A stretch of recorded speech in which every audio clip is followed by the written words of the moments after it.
আরজিকরের ঘটনার প্রতিবাদের ঝড় এখন তুঙ্গে। গোটা দেশের সঙ্গে রাজ্যের বিভিন্ন প্রান্ত, সেই সঙ্গে জেলায় জেলায় বিক্ষোভ অব্যাহত।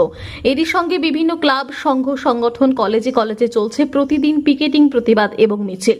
এবার আরজিকরের ঘটনায় প্রতিবাদে সামিল স্কুল পড়ুয়ারা। হাতে প্ল্যাকার্ড, ব্যানার, ফেস্টুন, তাতে আরজিকরের প্রতিবাদ জানিয়ে নৃশংস ঘটনায় দোষীদের দৃষ্টান্তমূলক শাস্তির দাবিতে পথে নামল ছাত্রছাত্রীরা। এরকমই ঘটনা পশ্চিম মেদিনীপুর জেলার শালবনী এলাকায়। এদিন আরজিকরের ঘটনায় ন্যায় বিচার চেয়ে নিজেদের উদ্যোগে পথে নেমে বিচারের দাবিতে সোচ্চার হল পশ্চিম মেদিনীপুর জেলার শালবনী ব্লকের নান্দারিয়া শাস্ত্রী স্মৃতি বিদ্যাপীঠের ছাত্রছাত্রীরা। এদিন তারা নির্দিষ্ট ক্লাসের পর হাতে প্ল্যাকার্ড নিয়ে রাস্তায় নামে।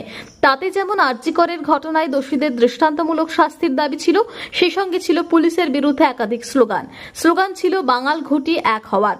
এই পড়ুয়ারা এলাকার প্রায় কয়েক কিলোমিটার পথ পরিক্রমা করে তাদের প্রতিবাদের মিছিল করে। মিছিলে যাতে রোডের ধারে কোনো রকম দুর্ঘটনা না ঘটে তাই পা মিলিয়ে